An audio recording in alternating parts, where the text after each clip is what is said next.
Hey, it's Tuxedo Mark. It's 11:33 a.m. on Thursday, September 30th, 2021. And this is my review of the Prisoner episode A, B, and C. I watched this episode last night, or at least the first 23 minutes of it, and then I began nodding off, so I had to finish it this morning. Yeah. Okay. So in this episode, we have the same number 2 from the general. And I'm going to talk a bit about the episode placement first before I get into the story. Basically, there's a debate in the fandom about which order that the general and A, B, and C go in. There's even a debate over whether the number 2 in each episode is in fact the same number 2, despite the fact that he's played by the same actor. But apparently there's an indication that it is supposed to be the same character because in both episodes he likes drinking milk. Okay. So let me bring up my spreadsheet.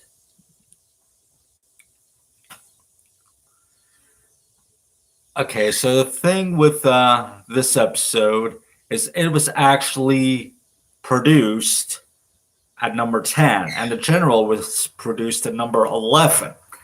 So why does the general go first and this one goes second? Well, it's because of the way that number 2 behaves in this episode. He's clearly frantic through the beginning of the episode, and he's getting more and more desperate to break number 6 and find out what he knows. And at the end of the episode, well, I'll get to that. But yeah, there's indications that despite being filmed first of the 2, this one actually goes second. Okay, so what's this episode about? Well, there's a scientist who goes by the number 14, and she's created this new device. And when I first saw it, I thought, are you kidding me? But basically, they drug number 6's tea at night, and when he passes out, they take him to her lab, and this is at number 2's insistence that they do this because with the drugs and everything that they have to inject him with before they hook him up to a machine, she keeps warning number 2 throughout the episode that this is dangerous. 3 shots max, 4 would kill him, and we gotta space these sessions apart, like 24 hours apart, to not overload him because he could be damaged, he could die. But you can tell the number 2 is very impatient, and he's like, I'll deal with that. I'll deal with the consequences later. I'll deal with it later. We gotta get the info out of him. They want to find out why he resigned, as they do in every episode. They think it might have been to defect, that he was going to take information to like another side or something like that. So what's this machine that the scientist created? I'm not making this up. It reads the prisoner's like electrical impulses, or it converts his mind into electrical impulses and then into images, and it's projected onto a screen so they can see what he's dreaming. The weird stuff that they came up with back then. Obviously, this isn't even science fiction. This is science crap.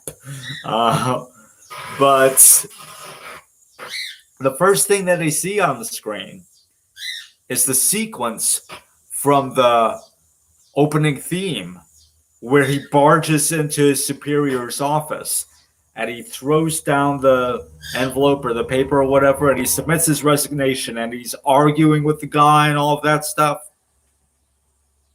Don't hear any audio. I doubt there was any audio even recorded for that scene because it was meant to play during the opening theme, and all that he hears loud music and crashes of thunder during the theme.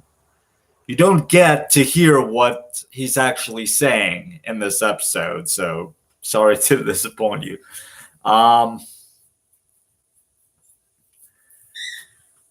Also,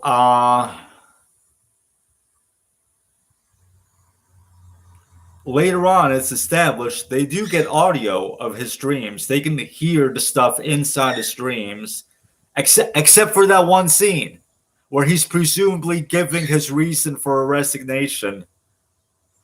Maybe, who knows? But they can't hear it. Also, I mean, I don't know whether number 6 gave the reason for his resignation while he was resigning, but couldn't someone have questioned the guy that he resigned to?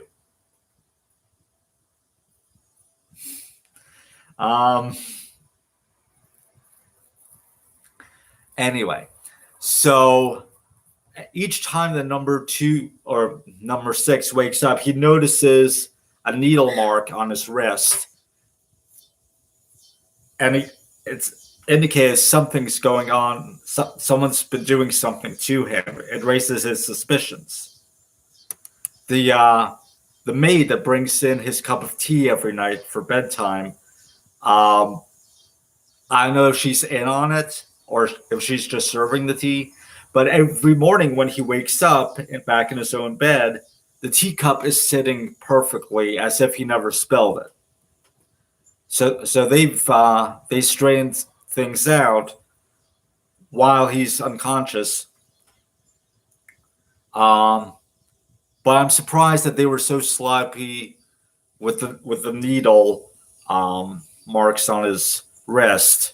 I mean, maybe there was no way to get rid of those quickly, but yeah. So what are they doing? Well, they know of 3 contacts that number 6 met with at a party, like some kind of fancy schmancy party, and they have the photos of A and B. That's what they're calling them, A and B, and the third one is C that they have little information on and no photo. So the first night they have a picture and they have a film reel. They play the film reel and feed it into his mind. So like he believes he's at the party. He's all dressed up in a fancy tux and everything. This is ridiculous. But they don't really get anything from his conversation with A.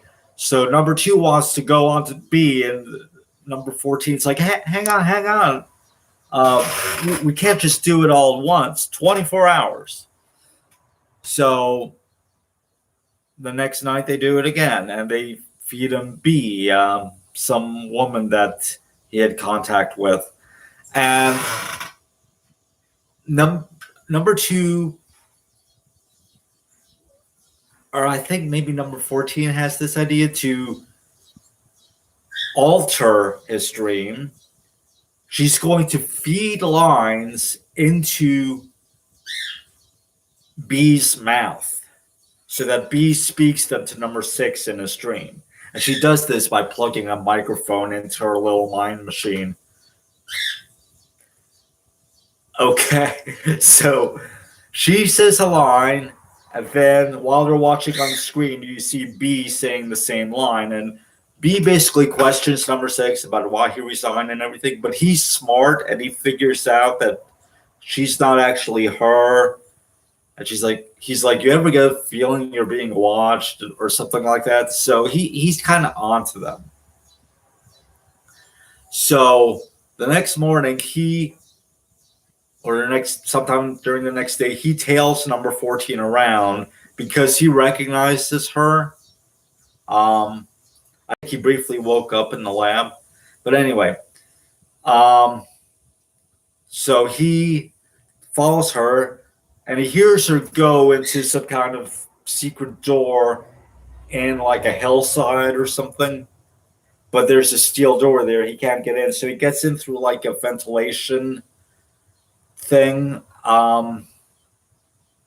He goes through, he finds her lab, and he discovers the machine. He discovers the binders or whatever with A, B, and C. And I don't think there was a film canister for C.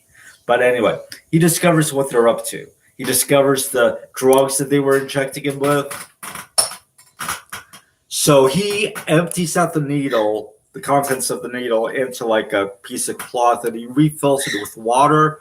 There's just enough drug in there to make it look purple like the regular drug, and he puts everything back in its place, and he leaves.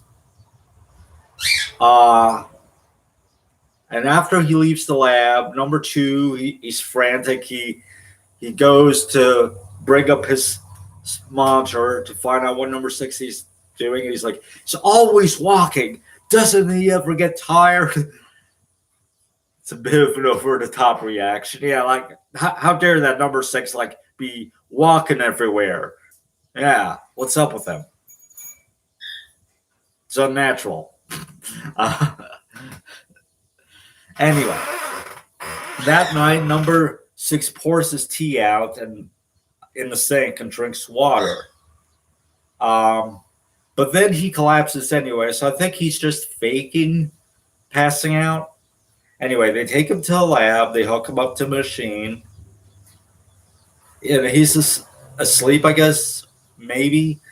But the dream that they're watching on their monitor, B,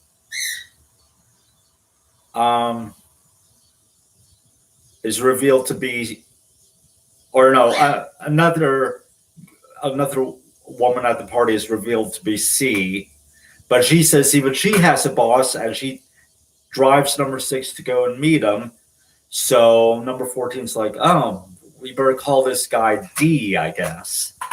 Yeah, they're surprised, especially number 2 is surprised that C has a boss that he didn't even know about. So they figure this is the moment. This is where number 6 is going to like defect. He's like, he's going to turn to the enemy or whatever. And then we see, well, first we hear D. We don't see him, and then we see a figure kind of dressed like Zorro or something, but he's got like a big mask over his face. So number 6 lets his audience know that he knows there's an audience. He's like, we gotta show all of them your identity. They want to know who you are. He unmasks D, and even though this is supposed to be his dream, they don't see what he sees apparently. So he has to turn D to face the camera, whatever the camera is, in a freaking dream projector thing. I'll get more into that later. But anyway, it turns out that D is number 2. And number 2 is shocked. So they realize number 6 has been in control of his dream the entire time, and he's onto them.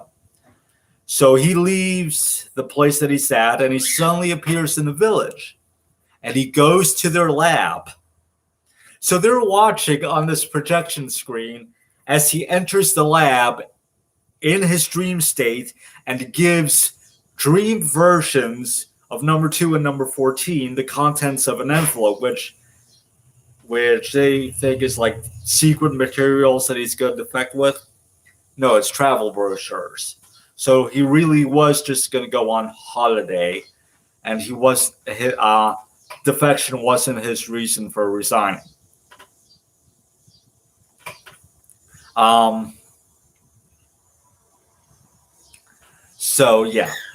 But then he leaves without explaining anything else. He doesn't leave. He lies down on the chair or the table or whatever in the dream sequence. Like he lies down in the same spot that his actual body is in the waking world. He lies down in that spot in the dream, and then the dream ends. So this episode is so weird. Then the phone number 2 gets a phone call from number 1, and he's so scared. And he goes to answer the phone, and that's where the episode ends. He knows he's got to be toast now because he's failed like for the second time to get info out of number 6. Or if this episode came first and the general came second, maybe he was granted a one-time only reprieve. But he doesn't act nearly as he doesn't really act nervous at all in the general like he does in this episode. That's why I think this episode must come second. However, in the general, he does say number 6 and I are old friends, which might indicate A, B, and C comes first. Or alternately, the general comes first, and the reason that he says number 6 and I are old friends is they might have known each other outside the village from number 6's previous life. Maybe. Who knows? Let me see if I can find some info on the wiki. There's like a whole section regarding to the chronology with the general.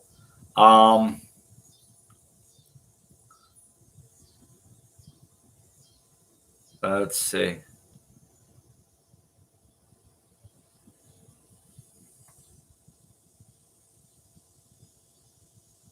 The general was produced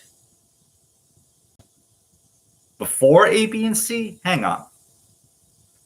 In my chart,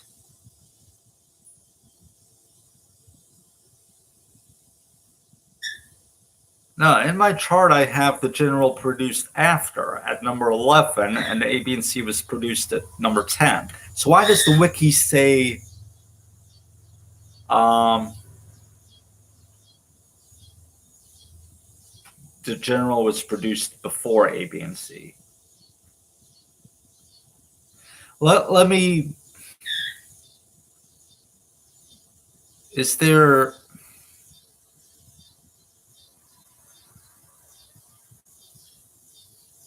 On the wiki, it's ordered as like, yeah, the general was produced before A, B, and C.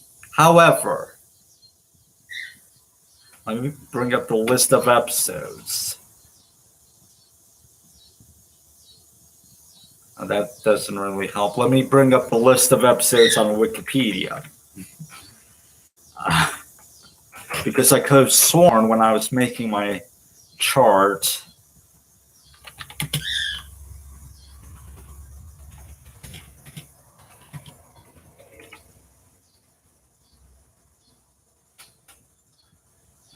All right. Production orders listed first. So let's see. Yeah, it does list A, B, and C as produced 10, and the general is produced 11. Wikipedia does. The Prisoner Wiki says the opposite. It says the general was produced first, and A, B, and C was produced second. So I'm confused now. Could someone that actually knows straighten this out?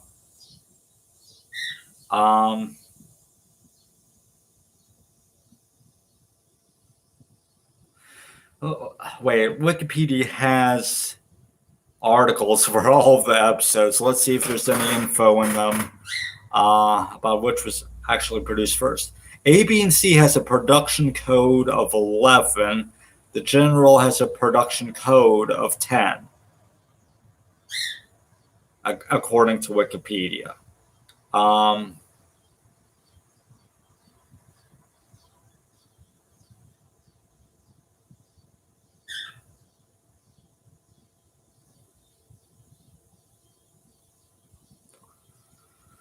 Let's see.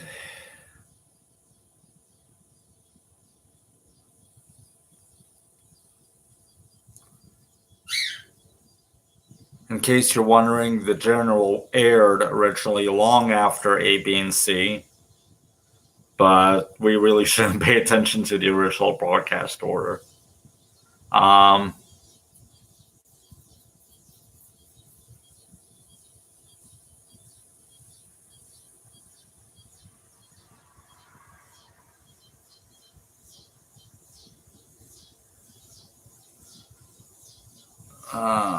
Let's see.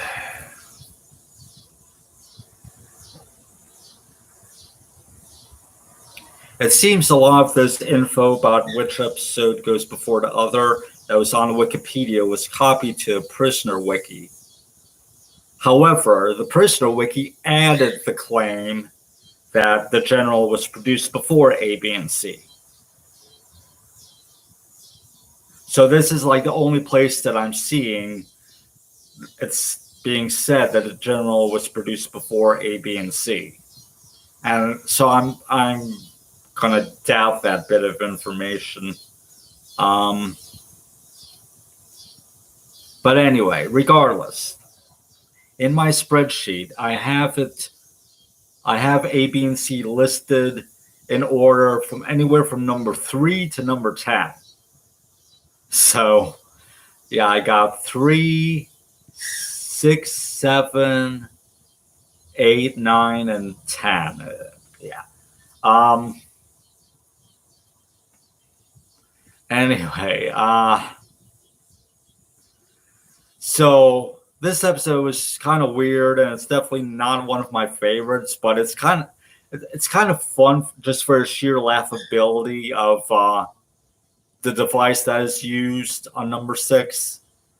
And this is the first time that he got the upper hand on them, as number 14 says he won, or something like that. Or she says you lost, or maybe he says we lost. I like maybe number 2 says we lost. I don't remember exactly, but the acknowledgement is number 6 did beat number 2 and beat the whole system of the village in this episode for the first time, basically.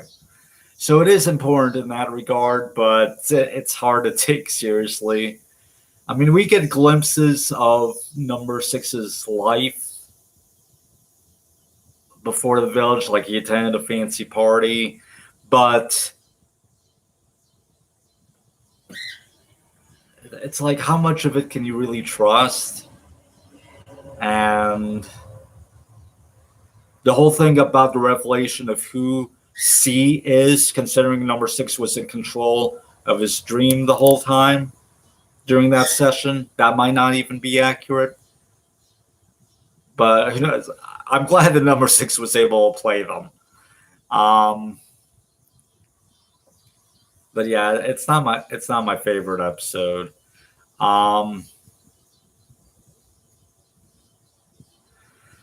But anyway, so since I had to play catch up from yesterday, I'm going to be watching another episode later today. So this was which episode was this for me?